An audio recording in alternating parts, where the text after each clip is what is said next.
Guys आज हमने शुरुआत कर दी है पार्ट 2 की, और जिसने भी अगर पार्ट 1 नहीं देखा वो जाकर पहले पार्ट 1 वॉच करे, उसके बाद पार्ट 2 पर आए, जब जाकर आपको ये पार्ट इंटरेस्टिंग लगेगा। और आज हम बढ़ते हैं जवाहर सागर की कुछ ऐसी जगहों पर जो कि मैंने आपको दिखाया नहीं पार्ट 1 के अंदर। और जवाहर सागर की कुछ जगह ऐसी है जो कि आपको चौंका देगी और आप उसे देखकर दंग रह जाओगे। और यहाँ के बहुत से गार्डन हैं, बहुत से बाग बगीचे हैं जो कि भी मैं आपको पिछले पार्ट में दिखा नहीं पाया हूँ, लेकिन अब मैं आपको सेकंड पार्ट में पूरी कोशिश करूँगा दिखाने की इस जवाहर सागर की कुछ जगह और कुछ खतरनाक सीन। और आपको जैसे कि मेरे पीछे दिख रहा है कि पूरा जवाहर सागर की कॉलोनी आपको दिखाई दे रही है यहाँ से। और फाइनली देखो पीछे लाइट जल रही है जो कि एक बहुत अच्छा सीन कैप्चर करती है। और जैसे कि आपको पीछे दिख रहा है मेरा, ये जो पीछे दिख रही है जवाहर सागर की वादियाँ, पहाड़ियाँ, एक सूरज की रोशनी इस चंबल के अंदर गिर रही है और कितनी खूबसूरत यहाँ का नज़ारा दिखाई दे रहा है। और यहाँ पर उस टाइम पर लाइट हुआ करती थी, जैसे कि आपको मेरे ऊपर दिख रहा है लैंप। और यहाँ पर जो पोल खड़ा है, ये पोल भी आज की तारीख में बिल्कुल ख़त्म हो चुका है। यहाँ की जो लाइट की सप्लाई थी वो भी टूट चुकी है, और यहाँ का जो लैंप था वो भी आज की तारीख में जलता नहीं है। और जस्ट यहाँ से एक पड़ता है हमारा सपरानी गार्डन, जो कि लगभग यहाँ से आधा किलोमीटर दूरी पर है। और अभी तो हो रहा है लगभग 6:30 टाइम शाम का, और हमारा वहाँ पर जाना खतरे से खाली बिल्कुल भी नहीं रहेगा। और यहाँ पर काफ़ी जानवर रहते हैं, काफ़ी तादाद में जानवर रहते हैं यहाँ पर, लेपर्ड्स, बेर और भी काफ़ी प्रकार के जानवर रहते हैं जैसे कि लोमड़ी।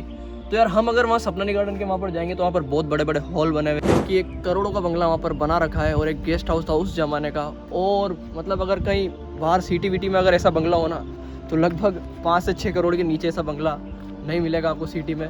और काफ़ी बड़ा बंगला वहाँ पर बनाया गया था उस टाइम। और वहाँ पर अगर हम गए तो हमारा किसी न किसी जानवर से तो वहाँ पर सामना हो ही जाएगा, और वो जानवर हमारे ऊपर अटैक भी कर सकता है। तो हम अभी ऐसी रिस्क बिल्कुल भी नहीं लेंगे, क्योंकि ये रिस्क लेना बहुत बड़ी बात हो जाती है, ऐसी रिस्क, क्योंकि वो बिल्कुल जंगल के अंदर है।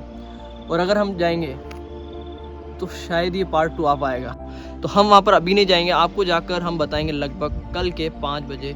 और अभी तो हमारा पार्ट 2 का स्टार्टिंग ही हुआ है, तो अभी स्टार्टिंग हमने इस टाइम से करी, क्योंकि यहाँ से क्या है कि सीन कुछ अच्छे दिख जाते हैं इस वजह से। और आपको जो पीछे के व्यूज़ दिख रहे हैं वो कितने खूबसूरत है। और मैं आपको मिलता हूँ नेक्स्ट डे, आप बने रहना इस वीडियो के अंदर। और आपको अगर वीडियो पसंद आई फर्स्ट पार्ट तो आप सेकंड पार्ट में ज़रूर आना। तो चलते हैं अभी अपन और मिलते हैं नेक्स्ट डे। जैसे कि आपको दिख रहा है कि यहाँ पर कंस्ट्रक्शन का काम चला करता था उस टाइम पर, और यहाँ पर वो पट्टे यहाँ पर चला करते थे, यहाँ पर कंक्रीट का काम चला करता था। और जैसे कि आपको दिख रहा है जस्ट ऊपर यहाँ पर इतने बड़े बड़े वो बने हुए हैं हॉल, और इसके जस्ट ऊपर ही वो झूला गार्डन है। और देखो मैं आपको यहाँ तक बता देता हूँ, ज़्यादा आगे तो मैं नहीं जाऊँगा क्योंकि इसके अंदर जाना रिस्क से कम नहीं है, क्योंकि आगे कोई भी जानवर बैठा हो सकता है। लगभग ये 200 मीटर के आसपास की गैलरी है।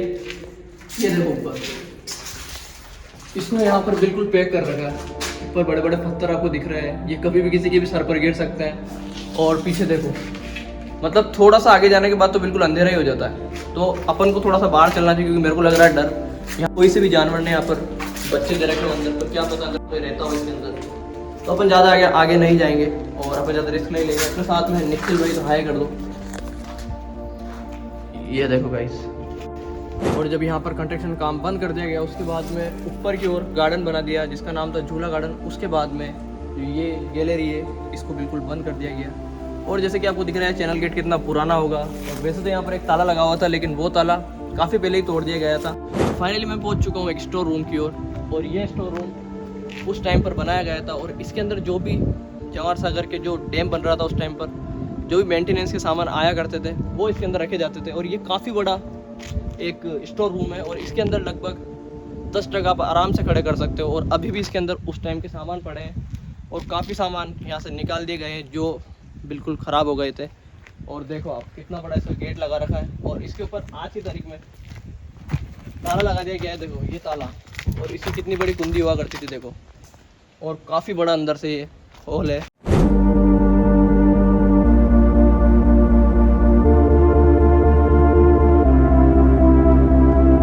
जस्ट नीचे एक सर्विस सेंटर है उस ज़माने का, जो यहाँ पर ट्रक वर्क की सर्विस की जाती है। मैं आ चुका हूँ यहाँ के टेलीफोन एक्सचेंज के यहाँ पर। यह टेलीफोन एक्सचेंज, और ये उस ज़माने का टेलीफोन एक्सचेंज है जब यहाँ पर लैंडलाइन चला करती थी। और आपको जैसे कि मेरे पीछे चल रहा है यहाँ से ही पूरा टेलीफोन एक्सचेंज हुआ करता था, मतलब जो भी फ्रिक्वेंसीज थी वो यहाँ से एक्सचेंज करी जाती थी। और जस्ट आपको मेरे पीछे दिख रहा है ये, तो आज की तारीख में ये भी बंद हो गया है। मतलब जो भी चीज़ यहाँ पर सब चीज़ें बंद होती जा रही है, धीरे धीरे ख़त्म होती जा रही है।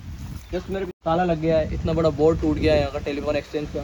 और जस्ट मेरे पीछे देखो, थोड़े टाइम बाद ये खिड़की भी आपको नज़र नहीं आएगी, दिख रही है पीछे, ये भी आपको नज़र नहीं आएगी। और मेरे पीछे देखो, ये यहाँ पर कबाड़ हो चुका है बिल्कुल। ये लिखा था दूरपास के अंदर जमात सागर। बाकी जो भी चीज़ें हैं वो सब चीज़ें मिट चुकी हैं। यहाँ पर देखो धूप खा के बेचारे को धूप सहन नहीं हुई, इस वजह से ये जो शब्द सारे गायब हो चुके हैं। और बस यही कहना चाहता हूँ इस जगह के लिए मैं आपको। जस्ट जैसे कि मेरे पीछे दिख रहा है, इतना बड़ा नाला है यहाँ पर, इसके ऊपर से एक पुलिया बनाई गई है। और मैं फाइनली आ चुका हूँ इस पुलिया के ऊपर, जैसे कि आपको दिख रहा है मेरे पीछे। ये देखो, ये हमारे निखिल भाई। और अपन चलते हैं थोड़ा आगे। जस्ट मैं आपको यहाँ से दिखाता हूँ कि ये पुलिया कैसे दिखाई देती है।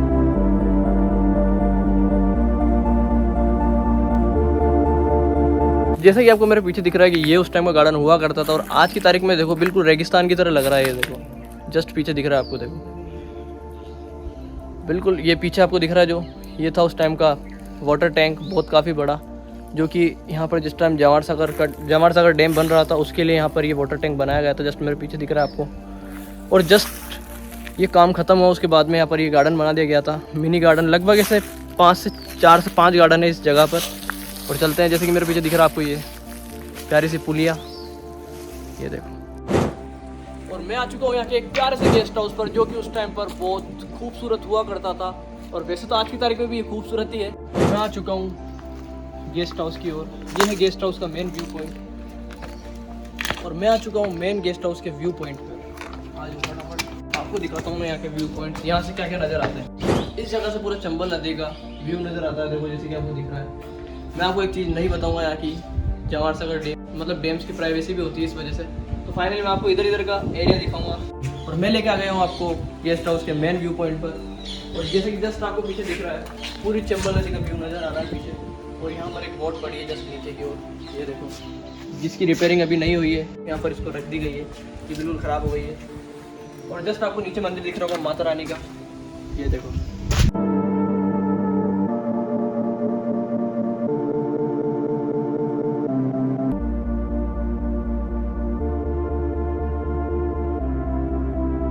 मैं आ गया हूँ इस गेस्ट हाउस की प्यारी सी जगह पर। और अपन चलते हैं इस गेस्ट हाउस के मेन गेट पर। और ये उस टाइम का प्यारा सा गेस्ट हाउस हुआ करता था। और इसके जस्ट सामने एक सपनानी गार्डन बनाया गया था, जो कि एक बहुत खूबसूरत दिखाई देता था। और इससे भी ज़्यादा खूबसूरत है वो, और वहाँ पर एक काफ़ी बड़ा स्विमिंग पूल है।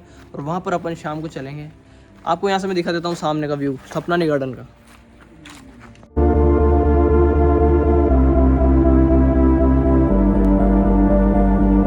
और इस गेस्ट हाउस में ऑफिसर रैंक के लोग बाग आया करते थे और यहाँ पर बेड रेस्ट किया करते थे। और यहाँ पर जो भी पार्टी फंक्शन हुआ करता था वो इसी गेस्ट हाउस के अंदर हुआ करता था। वैसे प्राइवेट लोग बाग भी इस गेस्ट हाउस को यूज़ में लिया करते थे, लेकिन ज़्यादातर ऑफिसर रैंक के लोग बाग इस गेस्ट हाउस को यूज़ में लिया करते थे। जैसे कि आपको पीछे दिख रहा है कितना बड़ा गेस्ट हाउस है। इसके अंदर लगभग 8 से 10 कमरे हैं और एक काफ़ी बड़ा हॉल है। और इसके अंदर काफ़ी अच्छा इसको डेकोरेट किया गया था इस हॉल को। और मैं आपको दिखाऊँगा इसको खुलवा के भी, और ये कैसा अंदर से दिखाई देता है। लेकिन यहाँ पर अभी कोई भी नहीं है, इस वजह से मैं आपको इसको नहीं बता पाऊँगा। ये हमारे जवाहर सागर का हैंगिंग ब्रिज। तो आ जाओ।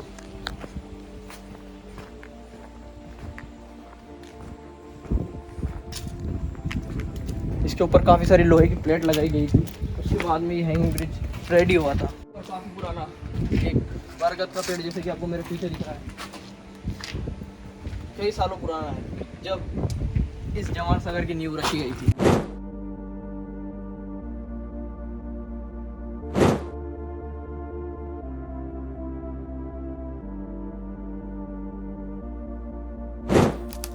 सो गाइस यार, मुझे अंदर जाने का रास्ता बनाना चाहिए, क्योंकि अंदर जाऊंगा तभी तो मैं आपको बताऊंगा कि ये अंदर से कैसा दिखाई देता है।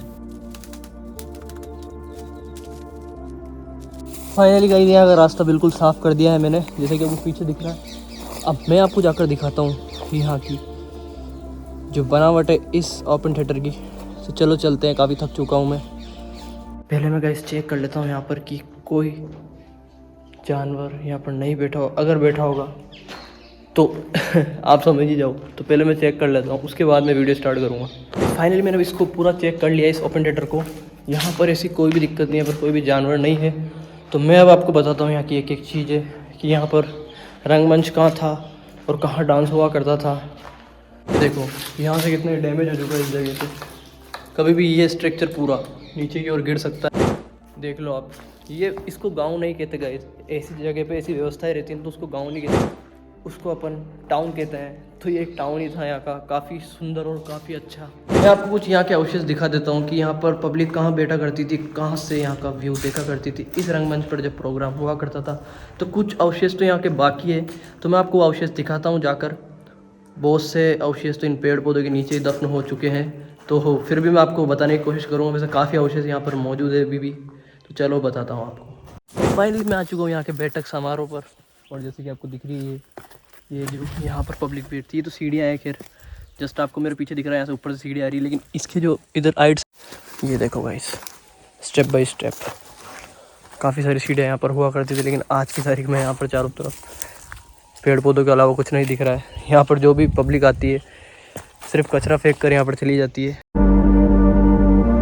मुझे तो आज की तारीख में ये ओपन थिएटर सिर्फ एक कचरा पात्र नज़र आ रहा है, क्योंकि यहाँ पर जो भी पब्लिक आती है यहाँ पर कचरा फेंक कर चली जाती है पीछे है। और यहाँ पर चारों तरफ पेड़ पौधे में काफ़ी मुश्किलों का सामना कर कर इस ओपन थिएटर के अंदर गया हूँ, और भी मैं आपको चीज़ें दिखाता हूँ यहाँ की।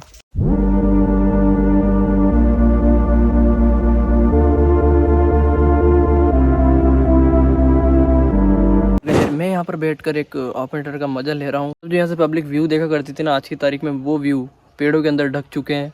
और जैसे कि वो रंगमंच था जो तो बिल्कुल भी दिखाई नहीं दे रहा मेरे को, तो ओपन थिएटर भी यहाँ से दिखाई नहीं दे रहा है, क्योंकि यहाँ पर चारों तरफ पेड़ पौधे इतने ज़्यादा हो चुके हैं। क्योंकि यहाँ पर साफ़ सफाई तो होती नहीं है इस जगह की, क्योंकि अब ये धीरे धीरे इस गाँव का पतन होता जा रहा है। और जो आपको ये ओपन थिएटर दिख रहा है, मतलब ये इस गाँव के पतन की वजह से ही ये ओपन थिएटर और जो भी जितनी भी चीज़ें यहाँ के, जो हॉस्पिटल है, जो भी मतलब कई प्रकार के मंदिर है, वो धीरे धीरे सब टूट फूट की ओर जाते जा रहे हैं। ये गाँव उन्नति की ओर तो नहीं बढ़ रहा है, लेकिन इस गाँव का धीरे धीरे पतन होते जा रहा है। सबसे बड़ी चीज़ यहाँ पर रोज़गार नहीं है, और पब्लिक अगर यहाँ पर रोज़गार हो तो पब्लिक यहाँ पर आराम से काम करे और मतलब अच्छे से यहाँ पर लाइफ जी सकती है। लेकिन यहाँ पर रोज़गार नहीं होने के कारण धीरे धीरे पब्लिक यहाँ से इस गाँव को छोड़ कर जा रही है, और ये धीरे धीरे गाँव वीराने की ओर बढ़ते जा रहा है। तो जैसे कि आपको मेरे चारों तरफ दिख रहा है कि ये यहाँ कैसे सीन हो चुके हैं। चीज़ यहाँ की जो रोड है वो बिल्कुल ख़राब हो चुकी है, बड़े बड़े गड्ढे उन रोडों के अंदर हो चुके हैं। और 35 किलोमीटर का यहाँ से 35 किलोमीटर दूर पड़ता है कोटा। लगभग आज से 60 साल पहले वो रोड बने थे, और इस गाँव को हर साल 10 घर छोड़कर चले जाते हैं, क्योंकि यहाँ पर रोज़गार नहीं होने के कारण से पब्लिक भी काफ़ी परेशान है। और यार मैं तो क्या चाहता हूँ कि यहाँ पर जितनी भी पब्लिक है वो चाहती कि ये गांव डेवलप हो वापस से फिर से, क्योंकि यार ऐसी जन्नत किसी को देखने को नहीं मिलती है। क्योंकि ये गांव उस टाइम पर बहुत खूबसूरत हुआ करता था, और यहाँ पर किसी चीज़ की कमी नहीं है, बस यहाँ पर रोज़गार के अलावा। अगर रोज़गार यहाँ पर सही से चले, सही से मिले लोगों को, तो यहाँ पर पब्लिक इसको छोड़कर बिल्कुल भी जाना पसंद नहीं करेगी। और अगर देखो पब्लिक यहाँ पर आएगी, फिर से डेवलप होएगा, तो फिर से ये ओपन थिएटर और बहुत सारे सिनेमा हॉल है, वो सब फिर से चलने लग जाएंगे, और वो की वही चीज़ फिर से अपन को देखने को मिलेगी। लेकिन मुझे नहीं लगता कि ऐसा होगा।